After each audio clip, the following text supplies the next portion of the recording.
कितनी अच्छी बात है कि मैं जहां से आता हूं मेरे को लाने के लिए एक द्वारकाधीश के अनन्य भक्त, हम जिनको प्रधानमंत्री करके देखते हैं, ऐसे नरेंद्र मोदी जी के माध्यम से आपके इस मिल मजदूर के परिवार के बालों को मौका मिला है।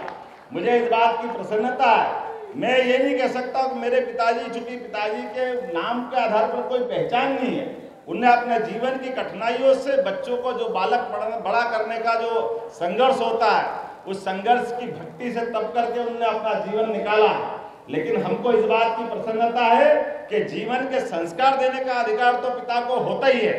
भले ही उनने अपनी मील मजदूरी करी होगी, लेकिन बालक के अंदर संस्कार देने का प्रयास किया। मैं इसलिए अपने माता पिता को भी प्रणाम करता हूँ और अपने समाज को भी इस माध्यम से मैं बहुत बताना चाहता हूँ कि जीवन में कहीं से भी आप शुरुआत करें, कितनी भी कठिनाइयां आए, कैसे भी आगे बढ़ने का मौका मिले, अपने इष्ट को याद करिए, भगवान कृष्ण को, जिनको कितने कष्ट आए थे, कौन से तकलीफें भगवान ने नहीं सहन करी। और आज भी हमारे समाज जीवन में कितने कष्ट हो सकते हैं, लेकिन इन कष्टों के बावजूद भी हमको मालूम है इस देश में चाय बेच करके जिनका परिवार चलता हो, वो देश का प्रधानमंत्री बन करके दुनिया में गौरवान्वित करने का जिनमें साहस है, जिनकी माता किसी के घर में जाकर के बर्तन साफ करके अपने बच्चों को लालन पालन करने की जो कितनी कठिनाइयों से उन्होंने अपने को बच्चे का पालन किया होगा, ये कितने दर्द की बात है, लेकिन उन्होंने अपने बालक के संस्कार दिए। ऐसे हम में से हर एक की कहानी हो सकती है, हर एक के जीवन में ये कठिनाई हो सकती है, लेकिन ये कठिनाइयां तात्कालिक होती है, ये क्षणिक होती है।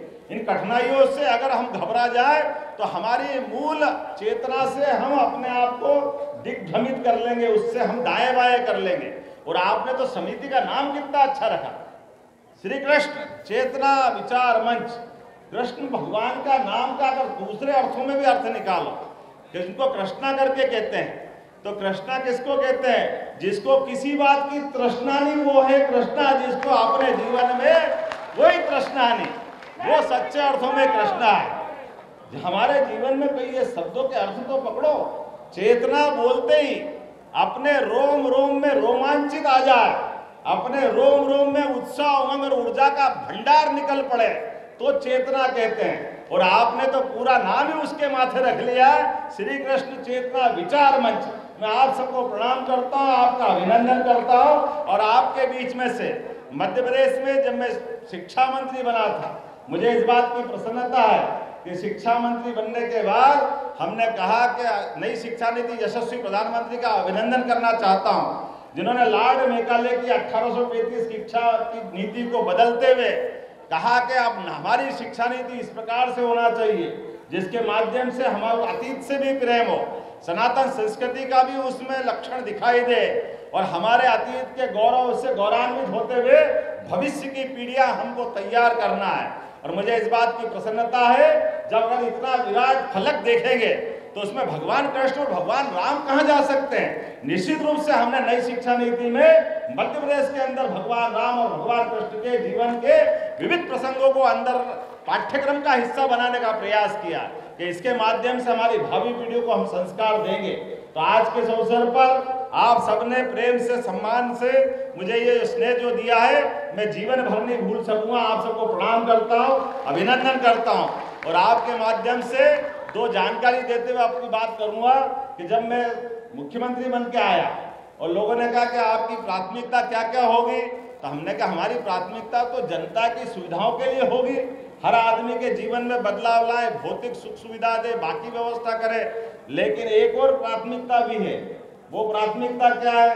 अरे जिन जिन महापुरुषों से, जिन भगवानों से हमको संस्कार मिलते, आदर्श मिलते, उनके जीवन को भी हमको मालूम है। भगवान कृष्ण मध्य प्रदेश की धरती पे आए तो सांदीपनी आश्रम वही है जहाँ उनकी शिक्षा दीक्षा हो, तो उनके शिक्षा दीक्षा के पाठ्यक्रम को सबके सामने लाते हुए जहाँ जहाँ उनके चरण पड़े, प्रत्येक स्थान को तीर्थ के रूप में विकसित करेंगे, हमारे पूरे समाज को प्रेरणा मिले। इसलिए उस चीज को जोड़ करके हम आगे बढ़ रहे हैं। मेरी अपनी ओर से आप सबको भी निमंत्रण है, आप कभी भी आए, मध्य प्रदेश में आए, अपने किसी प्रकार के व्यवसाय को करना व्यवसाय करे, आपको स्थायी बसना स्थायी बसे, परमात्मा करे आपको अपने अपने ढंग के जो आपके इष्ट है वो सबकी प्राप्ति हो। एक बार फिर आप सबका वंदन करता हूं, अभिनंदन करता हूं। मेरे साथ प्रेम से बोलिए, बोलो गोपाल कृष्ण भगवान की।